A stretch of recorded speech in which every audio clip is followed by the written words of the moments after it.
গান কেবল মনোরঞ্জনের মাধ্যম নয়, কখনো কখনো তা প্রতিবাদের ভাষা হয়ে ওঠে। অতীতে এমন ঘটনা অনেকবার ঘটেছে। সেখান থেকেই অনুপ্রাণিত হয়ে গানের ভাষায় ইরান সরকারের সমালোচনা করেছিলেন দেশটির জনপ্রিয় র্যাপার তোমাস সালেহি। আর এই অপরাধে মৃত্যুর মুখে দাঁড়িয়ে তিনি। 2 বছর আগে 22 বছর বয়সী ইরানি কুর্দি তরুণী মাশা আমিনিকে পুলিশ গ্রেপ্তার করে।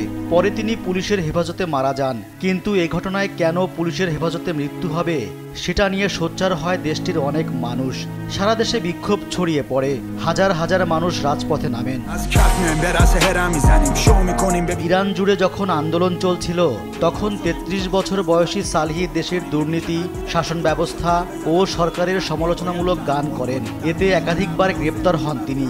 বিভিন্ন সময় তাকে হুমকিও দেয়া হয়, কিন্তু থামেননি। তার গান ছড়িয়ে পড়ে পরিবর্তন চাওয়া মানুষের মুখে মুখে।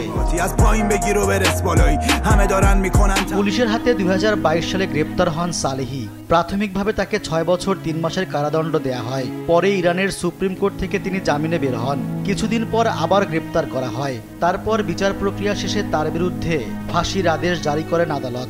এক্সে তথ্যটি নিশ্চিত করেছেন গায়কের আইনজীবী আমির বেসিয়ান। তবে রাষ্ট্রপক্ষের কেউ এ বিষয়ে মুখ খোলেননি। সালেহির ফাঁসির আদেশের খবর শুনে প্রতিবাদ জানিয়েছে সঙ্গীতের সর্বোচ্চ পুরস্কার গ্র্যামির কর্তৃপক্ষ দ্য রেকর্ডিং একাডেমি। এক বিবৃতিতে তারা বলেছে, তোমাস সালেহির খবরে আমরা গভীরভাবে উদ্বিগ্ন। শিল্পের মাধ্যমে নিজের অনুভূতি প্রকাশ করা কোনো শিল্পীর মৃত্যুর কারণ হতে পারে না। সঙ্গীত একটি শক্তিশালী মাধ্যম যা পৃথিবীতে ভালো কিছু বয়ে আনে, এবং এটা আজকের দিনে আরও অনেক বেশি প্রয়োজন। আমরা বিশ্বের সব শিল্পীর পাশে আছি যারা মানুষের জীবনচিত্র গানের মাধ্যমে তুলে ধরেন।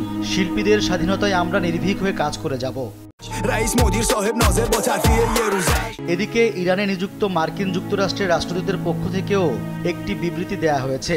সেখানে লেখা, ইরানি র্যাপার তোমাস সালেহির ফাঁসির আদেশ এবং 5 বছরের কারাদণ্ড আদেশের তীব্র নিন্দা জানাচ্ছি। আমরা অবিলম্বে তার মুক্তি চাই। এদিকে মার্কিন র্যাপার মিক মিল সহ আরো অনেক সঙ্গীত শিল্পী এই ঘটনার নিন্দা জানিয়েছেন। তারাও সালেহির মুক্তির দাবি জানাচ্ছেন। পাশাপাশি ইরানের সাধারণ মানুষও রাস্তায় নেমে শিল্পীর মুক্তির জন্য বিক্ষোভ করছেন। রেজওয়ান সিদ্দিকী, দেশ টিভি।